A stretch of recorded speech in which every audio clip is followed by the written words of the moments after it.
Everything's against me, my back against the wall. Holding all the worst cards, I feel 2 feet tall. I'll stand and shout, no holding back. Do or die, gonna dig myself a hole. Oh, do or die, gonna dig myself a hole.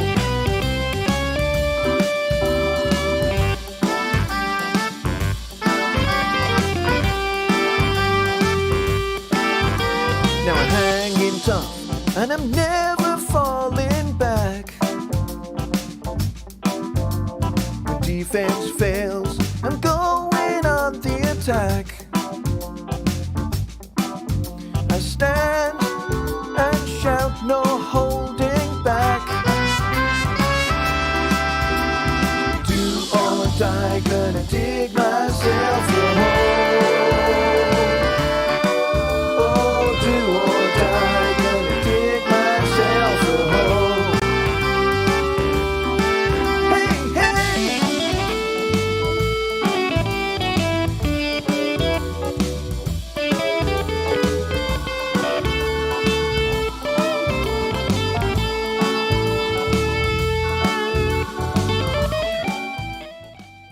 Hey, Hey folks, good evening everybody. How are we all doing? Hope everybody's doing well. Welcome to Sunday Night Live on this first Sunday of December. Can you believe that? First Sunday of December already. This year has literally raced by. It's amazing how fast it has gone, and yet here we are. So I hope everybody has had a great week.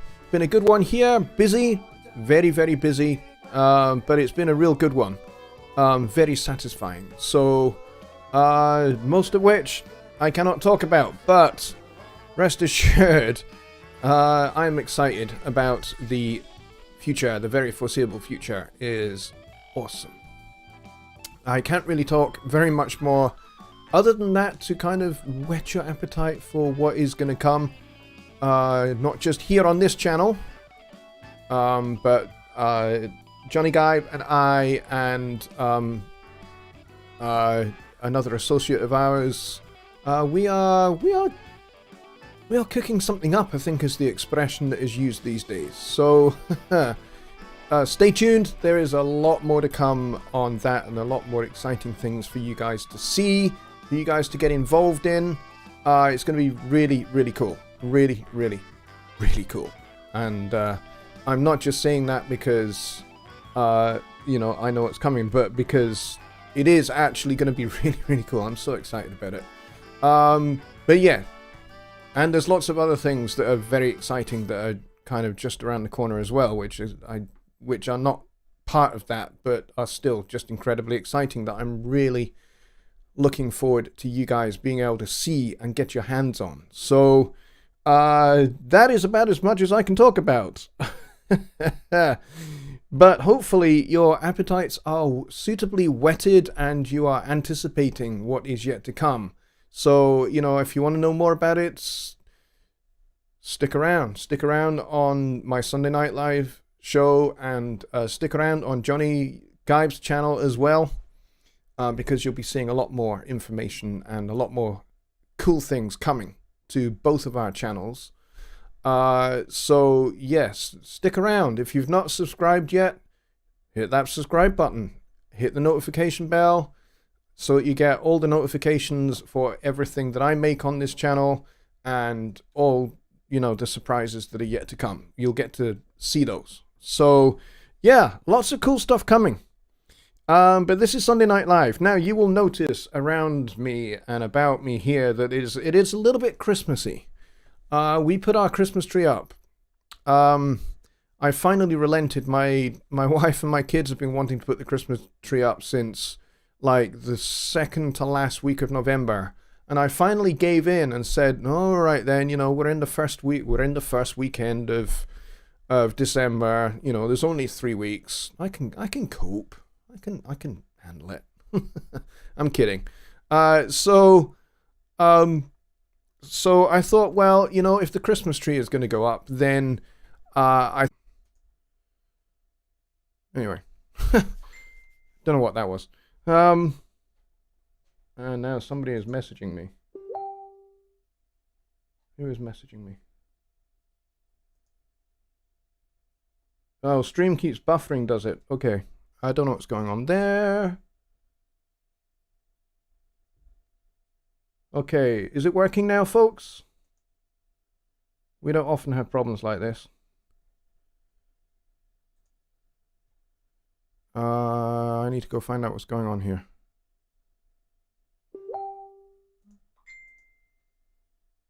Ah, shit.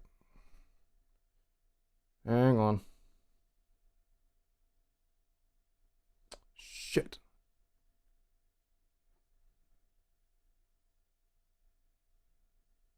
Excuse my language, folks. I don't normally swear like this, but my show has just gone down. Hang on just a minute. I need to find out what's going on here.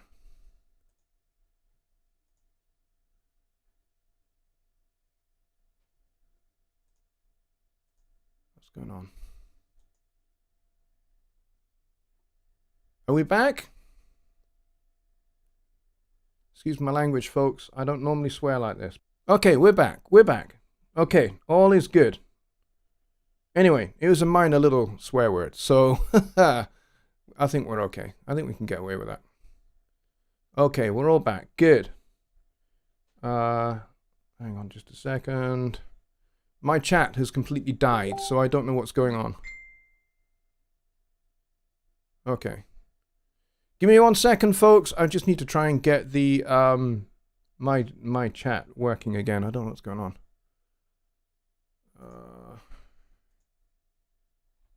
Restore that.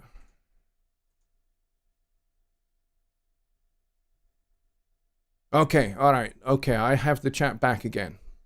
All right. Sorry about that, folks. I don't know what on earth happened there. I started getting some kind of warning message about Zoom. And that is when the buffering started. So I don't know what, I have no idea what was going on. I suspect that Zoom was trying to connect and it was disrupting the connection here. So I have no idea what is going on because I cannot see what's going on the screen.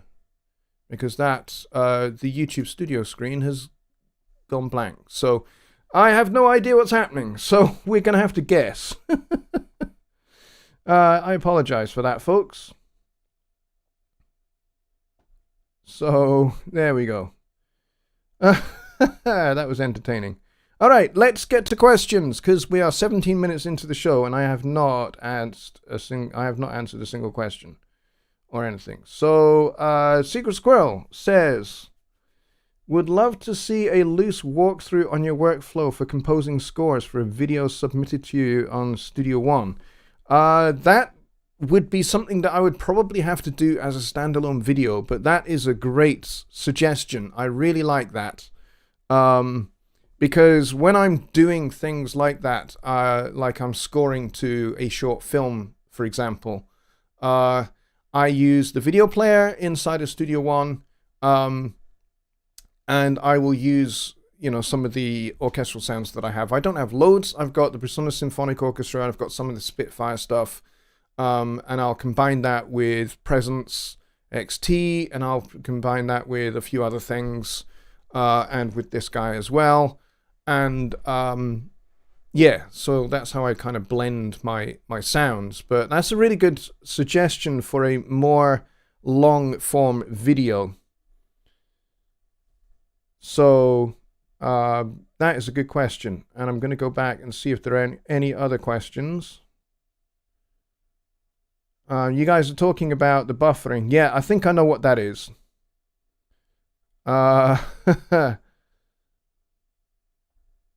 Yeah, I think I know what the buffering was. I think something was trying to get Zoom going. I don't know what happened there. I think Zoom was trying to update itself because I had just used Zoom to have a meeting with Jonny Guy before the show, and I think that Zoom was trying to update itself. I think that's what happened, and it just threw everything off. So really sorry about that, folks. And hopefully now everything is working as it should. And that you guys can see me, because I have no idea what you guys can see, to be honest, because my feed for the show has gone altogether. So, but that is a great request for a video from Secret Squirrel.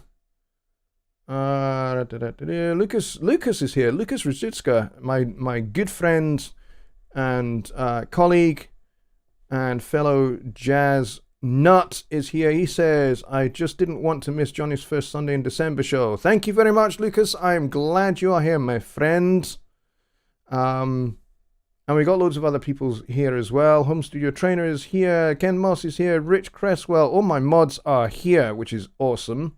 Thanks, guys. I really appreciate you, especially when what I'm seeing on the screen is gone and I have no idea what you guys can see. So we're kind of going to have to kind of improvise a little bit from here. Lucas says, I can hear and see you perfectly, Johnny. All swearing heard crystal clear. Awesome. Yes, and I'm glad I only said the S word and didn't say anything else. Let's see. What else do we have? Question-wise. Bolts New York says, running cellos, something I double in octave. However, I would like JL's opinion on cellos as counterpoint for folk stuff. Cellos are great for folk music. They really are. They're fantastic. I have recorded cellos quite a bit, actually, for small folk groups. And they are just the perfect counter melody to something, maybe, it kind of depends on what you broadly mean by folk music, because there are so many different types of folk music. I mean, especially up here in Scotland, there's our own Scottish folk scene, which means you have one set of instrumentation. You might have bagpipes, but you're less likely to, although sometimes you do, but you'll certainly have like things like tin whistles. You would certainly have things like accordions, guitars, and a little bit percussion, like maybe snare drum and hi-hat, as a small, and a kick drum as a small little drum set. And I think cello could fit into that kind of a situation, because you often have fiddles in Irish and Scottish music, so you could certainly have a cello to kind of complement that. And the great thing about a cello is you can use it in a variety of different ways, not just to provide a counter melody, but you could use a cello to provide a little bit of a bass line, but you could also use the cello to, to be a little bit percussive as well. I have seen that happen in folk setups before. I've written arrangements for that, actually, where you have like a, the vocal, and then you would have two different counter melodies going on between the violin, fiddle, and the cello, and they're kind of like having this little dialogue between themselves behind the melody. So you have like two little obligatos going on, and it can work really, really beautifully. I've played in jazz groups where there's been a cello, and it sounds great. Really does sound really great in a jazz setup, as as well as a folk setup. Good question though. Chris at Deer Creek Audio says, do you have a graphics card or the integrated card on your motherboard running 3 monitors? I'm not running 3, I'm running 2 monitors, and yes, they are running off the integrated graphics card, but I have never had any issues with the stream going down in... When did we start this? We started this in 2017. So yeah, 17, 18, 19, 20, 21. 4 years I've been doing this show, and I think I have hardly ever had to miss a show or have any kind of major technical problems. Knocking on the wood. In all of that time. So that was probably the first major example of serious buffering. But there we go. hopefully we won't have that happen again. Rich Cresswell says, sounds amazing played higher and, as Jonny says, as a percussive instrument to emphasize chord changes. Yeah, definitely. And also, you know, it can be used as a bass instrument as well, because I mean, the cello is more of a baritone instrument, I suppose, in that it sits kind of in that area between bass and you know, an alto instrument like the viola. So it kind of sits nicely in that area where there's not a whole lot of other instruments that would sit in that space. So from a mixing point of view, cello is actually quite easy. The only problem you have with cello is if you have a bass instrument as well, in which case you would want to have the cello playing high register. The beauty about the cello in the high register is that it can, in the hands of a really good cello player, it can really, really sing and sound stunningly beautiful. You know, from a classical music point of view, think of Elgar's Cello Concerto, the second movement, which is just beautiful. And you know, in the hands of a really, really great cello player, right at the very end of the fingerboard, the cello just sounds absolutely glorious. Intonation is much harder when you're that high up the neck, but you know, given some practice, the accuracy will come. Let's see, what else do we have? Any other questions?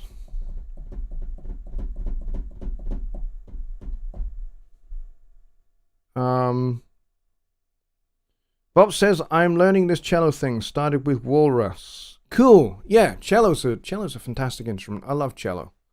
I think the first time I ever heard cello was, in fact, hearing the Elgar Cello Concerto. And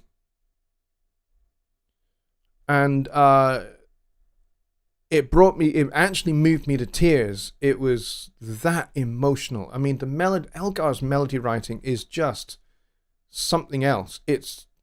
He had such a gift for writing beautiful, expansive melodies on top of really nice, rich chord changes and harmonic palettes. He had a real broad harmonic palette. I mean, he would get into real dissonant harmony, but also, you know, nice consonantal harmony as well. But you know, with that cello concerto, oh my gosh, it's the cello. My favorite Elgar pieces. Now that I'm talking about Elgar, you're gonna have a hard time stopping me. The cello concerto and then Nimrod from the variations that he did, which is often used at you know, kind of remembrance settings. Certainly here in the UK, it gets used on Remembrance Sunday or Veterans Day, as you guys in the States would call it. Nimrod gets played at that occasion, and it's just oi. The melody writing is just glorious, and the way he handles dissonance is just it's gorgeous. Chris says, sorry for non-musical questions. You will be. Shame on you. I'm kidding. He says, are you running 2 computers now to do the show? Asking for a friend. No, I only use the one computer, 2 screens. The one you see over here, the Mac, is not involved. I use that strictly for testing.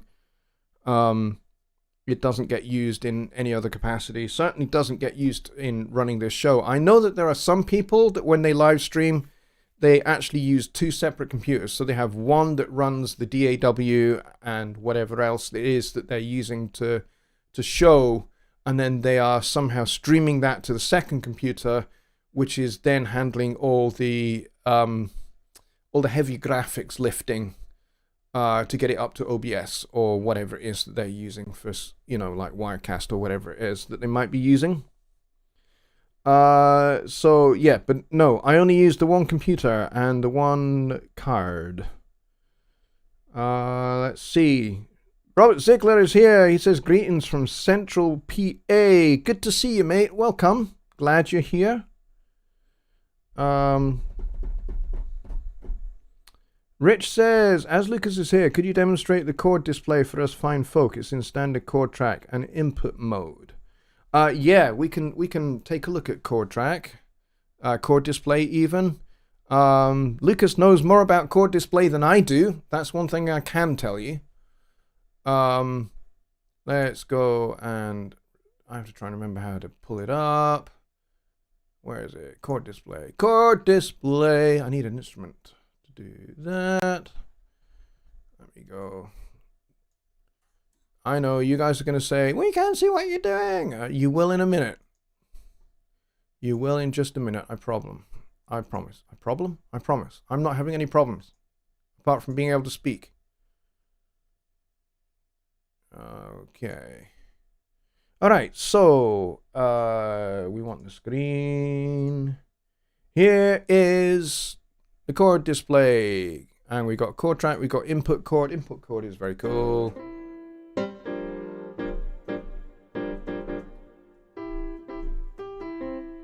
Oh, hang on a minute.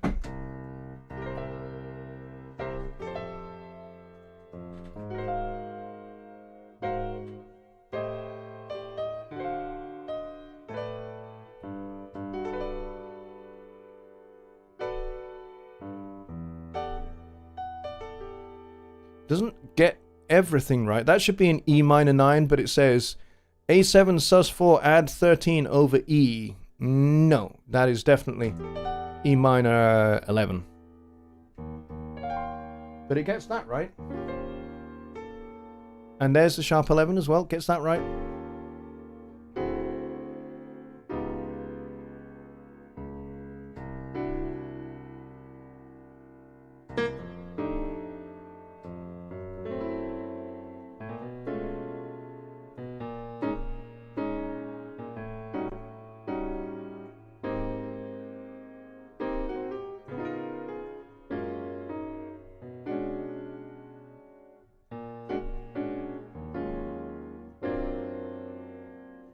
So it's very, very cool. Are we buffering again? We better hadn't we? I'm going to cry if we're buffering again. I hope we're not. But anyway, Ronald says some of those chord readouts look like a math equation. Yes, they definitely do. As you can see, this is what I see when I'm looking at YouTube Studio. I should be able to see my playback here, and I can't. So I have no idea what is going on, what you guys can see. So I'm sorry about that. It's broken. I don't know why it's broken. We're all good. Good. Okay. No slash chords. You want to see some slash chords, do you? There you go. That's E over C. By the way, it's just one of my favorite chords. So, you know.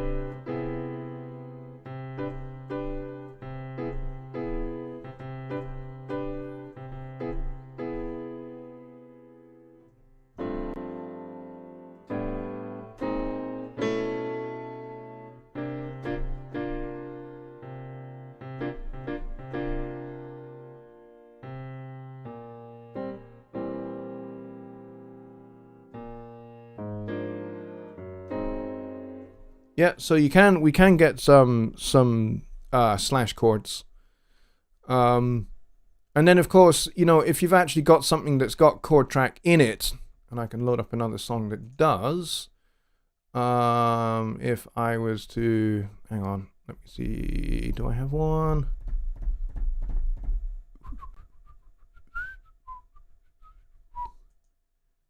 We'll pull this one up.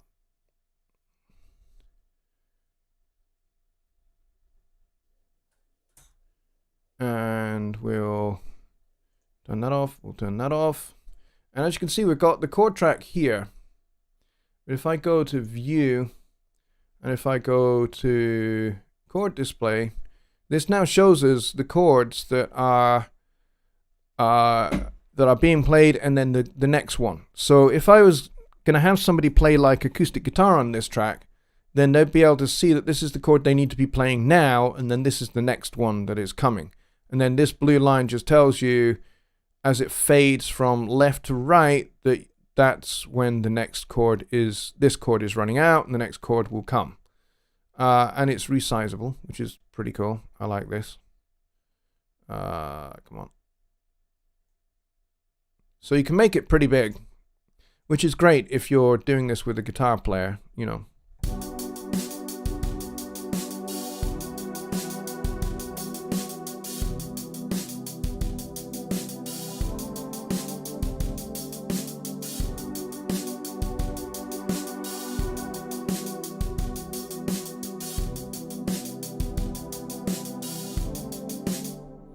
Lucas says, you were playing the E minor 11 without the fifth, right? Yes, I was. You're absolutely right. He says, the chord detection doesn't get that voicing.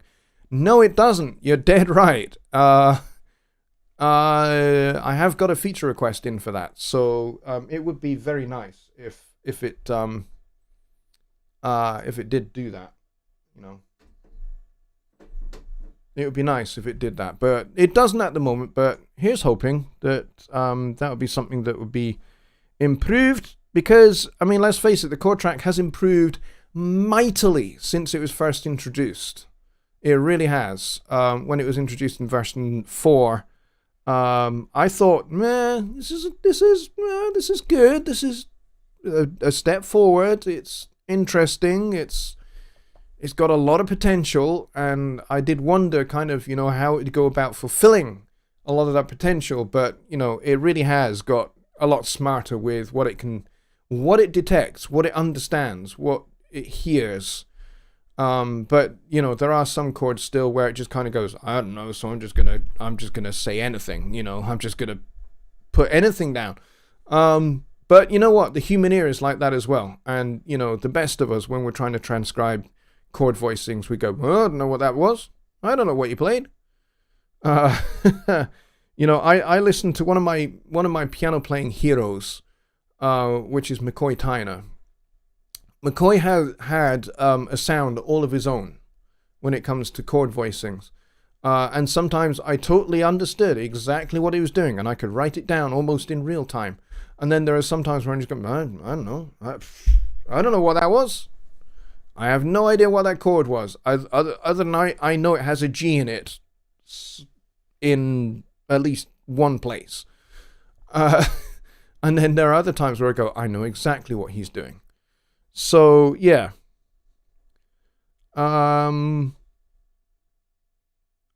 Let's see, what else do we have? What's an acoustic guitar? I wish I knew. Chris, I wish I knew. Kyle says, when someone kicks the plug out of your amp. Yeah, I've been known to do that at least once. On one occasion. Way back in the mists of time. Alright, any other questions, folks? I apologize again, actually, for the technical issues we've had. I don't know why. Well, I kind of have, I say I don't know why. I've got an idea that Zoom was trying to update itself, and it just destroyed my bandwidth when it was trying to do that. I don't know why it decided to do it now, but it did. And that was weird. And it just slammed my bandwidth down to nothing. Mike at Music to Motion says, how do you deal with, or would deal with, writer's block? That's a good question, and the framing of that question is interesting as well. Because I would deal with writer's block, and I have dealt with it. But how to deal with it is going to be kind of a little bit unique to everybody, because everybody's going to have a different strategy, because everybody's going to have a unique reason as to why they have writer's block, why they encounter a particular block. And really, to be honest, for me, and this may not work for everybody else, but for me, there are two ways through it. Number one, for me, it's an opportunity to take a break from writing music and listen. And just go back to basics. Just listen to a lot of good quality songwriting and good quality arrangements. And I'll start a notebook, and I'll start writing down the things that I think make this song work. I'll start writing down the things that I think make the arrangement for this song work. And so I go back to critical listening. And then when I go back to critical listening, even if it's listening to something I've heard 50 or 60 times, sometimes, yes, listening to the same song over and over can just breed familiarity to the point where all you do is you're listening passively. Well, for me, I need to sit down and listen critically to those songs and go, okay, notebook out, I'm going to listen for elements of, and I'll maybe listen to several pass-throughs, but on each pass, I'm listening for something different. So maybe the first pass-through, I'll be listening to the lyrical content, and I'll make notes about what I think the song is about, or what the lyric reveals to me about the songwriter, or the characters, or the scenario of the song. And then I will start to listen to elements that help support those lyrics. So the second pass through, I might listen to, where are the counter melodies? Who's playing the counter melodies? What are the counter melodies? Are they improvised or are they written out?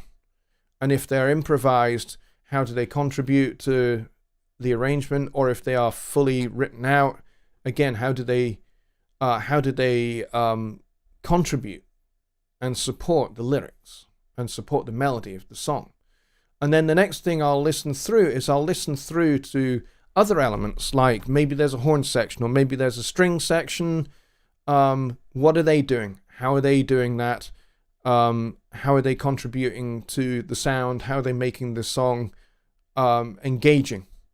What are they doing to provide the listener with ear candy to dress the song up? And how is the arranger going about doing that? Is there interplay between the horn section or string section and the melody and the lead vocal?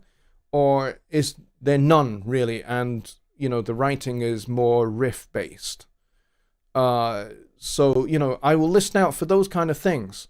And what that will do is that will help me go back to my own songwriting and look at how I'm doing those things. How am I making use of obligatos? How am I making use of counter melodies? How am I making use of arranging techniques like a horn section or, an improvised lead guitar part versus a fully written out guitar part? Things like that. And, for me, I can take what other people are doing and I can learn from those techniques and then start to appropriate them into my songs. And then that's kind of part one of my strategy. Part two is I just have to write through it. And that's hard because I've already said the word several times tonight, but you have to write shit. You do. When you're in that writer's block, you hate everything you write. But you have to write through it and you have to then go, how and what am I basing my judgment that this is shit on? Am I being objective or am I just being purely emotional because I'm frustrated? Is this objectively a shit song or is this only shit because I'm not enjoying the process? So then, okay, if I'm thinking the song is shit because I'm not enjoying the process, why am I not enjoying the process? What is it about writing this particular song that is making it bad? And so, I suppose I'm talking about the way I work through a writer's block is by studying the block itself. And once I've studied the block itself, then I can pick it apart and I can start to tear it down and then I can progress through to a point where it's not an issue anymore. So I think that for me is how I deal with it. Some people will deal with it completely differently. And I think by and largely we have to find our own way of combating writer's block because everybody will go through it. And usually it's because you've reached maybe a creative stumbling block or a creative block. And I don't mean, a writer's block. I mean a technical developmental block where with a certain technique, I have reached my limit. I have reached as far as I can go with this particular technique. And we'll all encounter those. Like, you know, as a piano player, when I'm practicing and I encounter a particular thing I cannot get over, to me, that is a block. And I have to analyze that block and figure out how I can pick it apart and play through it. And that's where, you know, the practice room becomes a sweat room, because you know, it's like a sauna for piano playing or bass playing or whatever it is you do. So that's a great question. I love that question. And I'm going to go back up. Rich says, Christmas is coming upon us. I know you've been busy, but what is your favorite Christmas music to arrange? That is a great question. I've done a number of different things, and my church actually does a Christmas carol concert every year. The last couple of years, I've not done any arranging for it at all. But certainly previous years, I've done some significant arrangements. I've done some big band arrangements of things like Oh Holy Night, which is one of my favorite Christmas songs, actually, because it has a nice kind of blues ballady kind of feel to it. So, you know, you can kind of dress up the harmony and make it luscious and gorgeous. So, so I've done some big band arrangements. I've done some brass band arrangements as well. I know that there's an awful lot of Christmas carol brass band arrangements out there already. I like to add my own little twist to those as well. You know, like I will reharmonize something that is a relatively classic Christmas carol, and everybody knows traditionally how it should sound. And I like to go and kind of reharmonize it, add a little twist to it, and make the notes sound a little bit different, even though they are exactly the same melody notes. I just dress them up slightly differently, maybe in a slightly more gaudy fashion sometimes, but you know, in keeping with the style, obviously. But yeah, I like writing for brass band. I've written quite a good few number of pieces for brass band. One of which you actually heard last Sunday, I think it was. And it was a brass band piece, and I just added a rhythm section to it. Good question, though. Mike at Peace Valley says, for me, good songwriting and arranging, Billy Strings. For a bluegrass guitar picker, he is undoubtedly absolutely amazing. Yes, I would agree with that. Chris at Deer Creek says, have you ever listened to Esau Tomita? Nope, is the answer to that question. I have not. Secret Squirrel says, when choosing orchestration, do you use any articulation unification software like Art Conductor or software for Divisi to spread instrument voices across pitches? I do not, actually. I keep things pretty simple when it comes to orchestration. I use Studio One and a couple of orchestral libraries I have there, and I also use Notion. Notion already comes with samples from the London Symphony Orchestra, recorded at Abbey Road Studios. So I will make use of those, and there's a range of orchestrational techniques that and articulations that are built into the LSO library for Notion.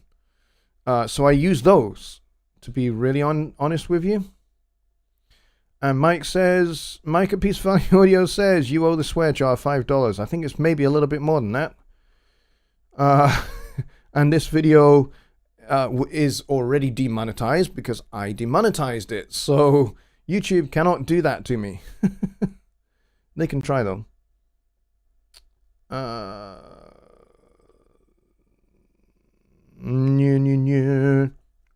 Chris says, writer's block means to me you've fallen into old habits or not writing recording enough. Sometimes that is true, for sure. But I mean, there can be a broad range of reasons why people fall into a block. I mean, one of my really really good friends and colleagues is a guy called Mark Robinson, who is a fantastic singer songwriter. I've played on two of his records in the last 5 years or so, and he has periods of very intense creativity where he writes lots of fantastic songs, and then there'll be a period of maybe 2, 3, 4 years where there is no creative output from him at all. He just doesn't write any songs. And then he'll come back to it and he'll suddenly have this glorious period of fantastic songs where, anytime he opens his DAW or he puts pen to paper, he just writes something phenomenal. I mean, heck, one of his songs was so good, I was persuaded by him to get my clarinet down from up on that shelf and play a couple of clarinet parts, which I harmonized. I rarely play my clarinet, but there was just like one of his songs that just totally called for 2-part clarinet harmony. So I was just like, I could do this using one of the sounds from the Persona Symphonic Orchestra, one of the clarinet sounds there, and just do it on here, and he would never know the difference, and he wouldn't. To his defense, he wouldn't. But I was just like, no, I'm gonna actually get my clarinets out and actually do this. And I had never recorded myself on clarinet before. I've recorded myself on sax, but not on clarinet, because I don't like the sound that I make with the clarinet. I really don't like it at all. But I actually prefer, in the end, because I did both. I did the clarinet and I did the PSO on the keyboard, and I actually preferred my actual playing of it on the clarinet because, there are small little differences that a real person makes that a sample library cannot make. Don't care how expensive the sample library is, there are variations that a human being can come up with that they will never ever come up with. And in this particular song's case, my actual playing of my clarinet won over the DAW clarinet. And there's nothing wrong with the DAW clarinet. Had I used the DAW clarinet on another song, it would have worked perfectly, and that would have been what I sent off to the client. But in this particular case, my real clarinet did the job better, even though I suck at clarinet. But it was fun, and I think that's my point. Oh, Chris, yeah, I have heard of that. I have heard of him doing that, doing Stravinsky on synth. Yeah, I will definitely check that out, for sure. But yeah, I don't think I'd ever. I've heard, like I said, I think I've heard of him doing that. I don't think I've ever heard it specifically. Well, there you go.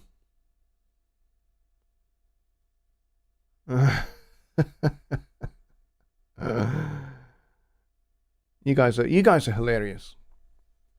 Anyway, we've got like 7 minutes left, so and probably a dwindling viewership because all sorts of things have gone wrong tonight, unfortunately.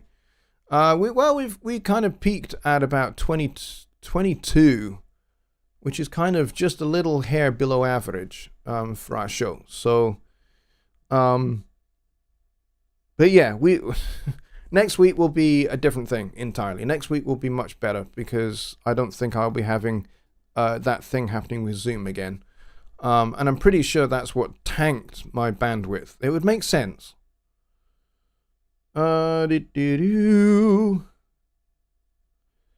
Rich Cresswell says, I think writer's block can have a lot to do with our perception of what others may think on what we're writing. Sometimes it's best to ignore this, an easy excuse for getting stuck. That can definitely be a part of it, for sure. I definitely agree with that.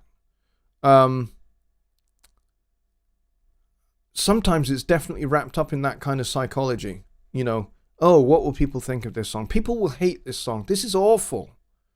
People will hate this. You know, and once you get stuck into that way of thinking, it can be really hard to get out of it.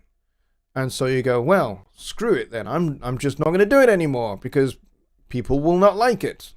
Because I write nothing but, may as well add another 20 cents to the jar. I write nothing but shit. So, you know, and it can be really hard to get out of that particular mentality, that particular way of thinking. But it's possible. It's possible to do it. Speaking of Zoom, want to come out? Maybe, Mike. Feel free to drop your link in here if you want. But yeah, maybe I'll see. You know, this show has not entirely gone 100% to plan. Not that there's necessarily always a grand master plan. And I realize we've been looking at this screen for like the last forever. Sorry about that. We should have been over here enjoying the Christmas decorations. Sorry about that. You've been looking at my this, and you've probably been mesmerized watching the viewership line. Sorry about that. Anyway, I think we're pretty much heading towards the end of the show. We've got about 5 minutes to go, so I will definitely take one, maybe two more little questions if we have one. And hopefully next week will be a lot better.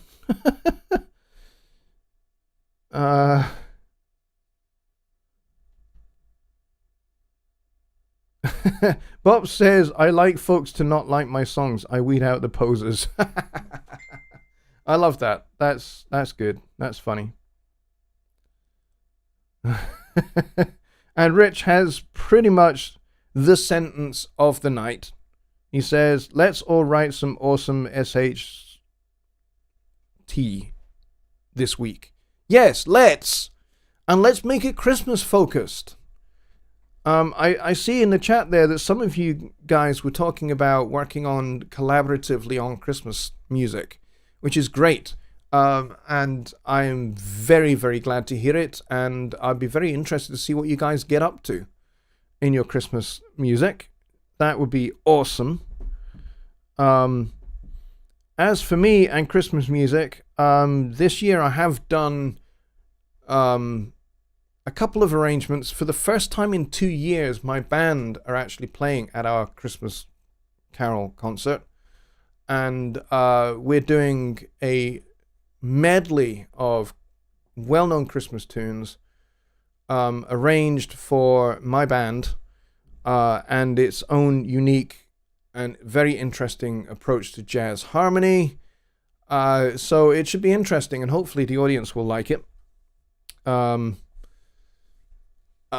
We tend to go down a storm when we've done this. I think the last one we did was in 2019 at my church, and it went down an absolute storm. They loved it. So hopefully they'll like these brand new arrangements that I've done. It'll be the first time we've done it as a medley, so it's going to be like a 15-minute long suite, if you will, of Christmas carols that I've kind of joined together, sellotape style, one song leading into the next, in comedic fashion. It should be really interesting. The arrangements were fun to do. Let's see. Did Stuart get any interesting Black Friday audio tools? He got some power tools. He got a drill. I don't know what he's going to do with it, but he got a drill. Deer Creek says, what do you think about recording VSTI orchestral instruments outside of their range? Well, most good quality VST orchestral instruments are mapped to the official performing range of that instrument.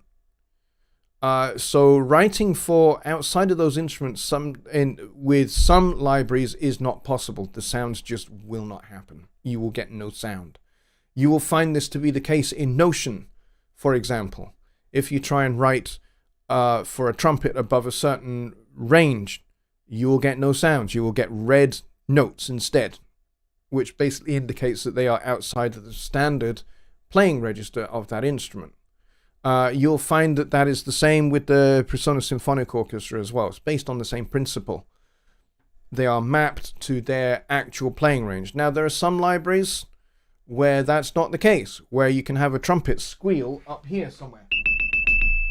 You know, and there are some actual real trumpet players that can do that, but they are few and far between.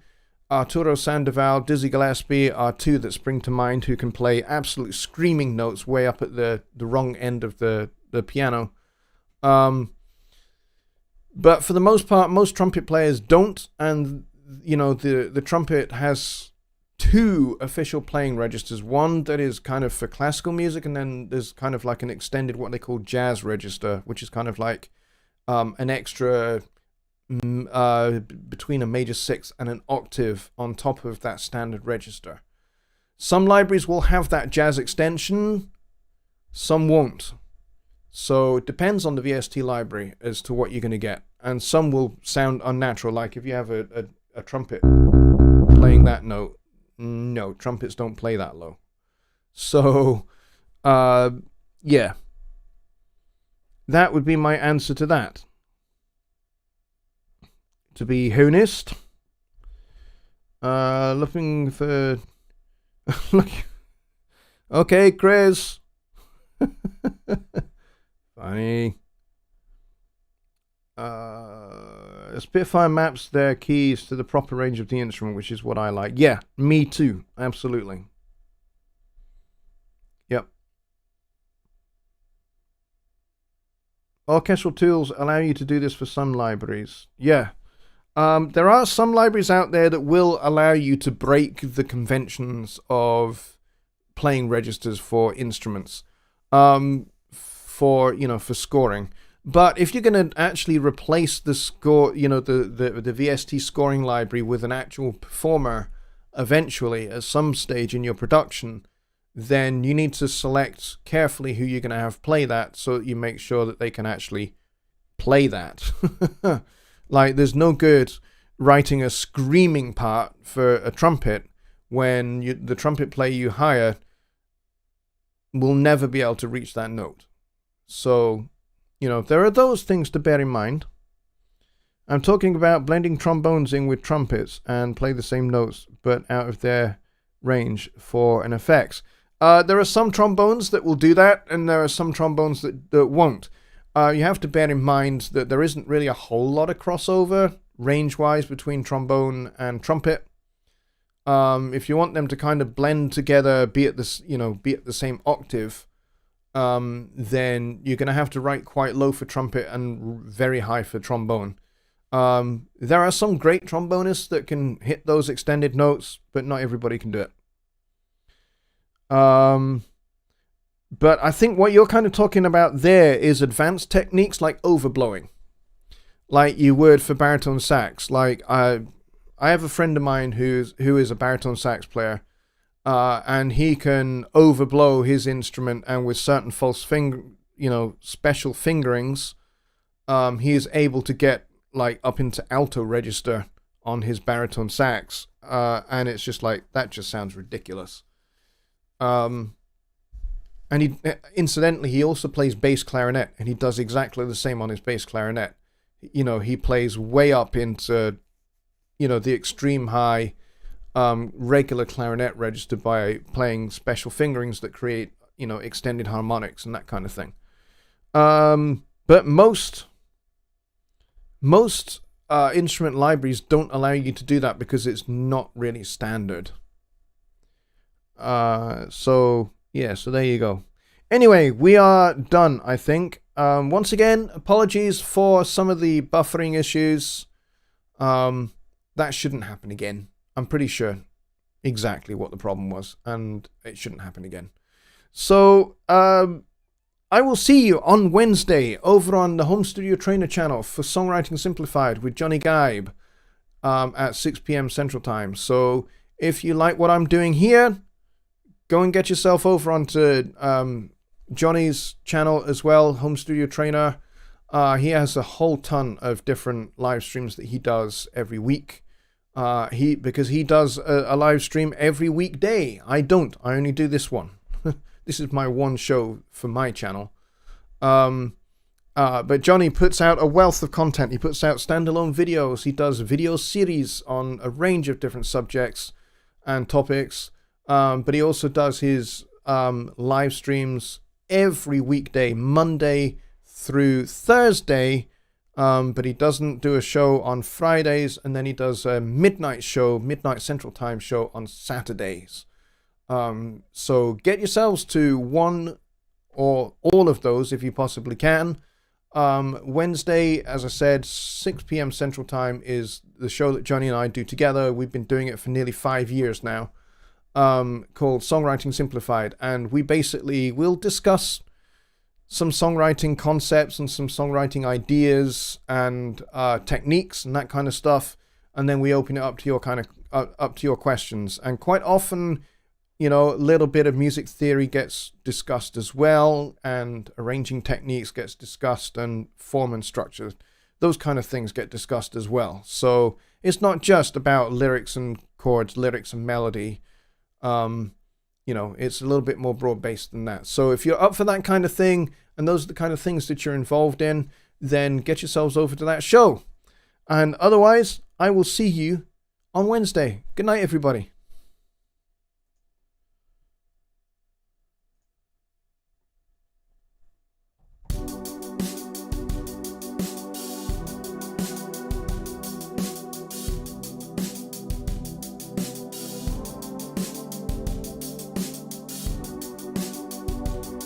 Thank you.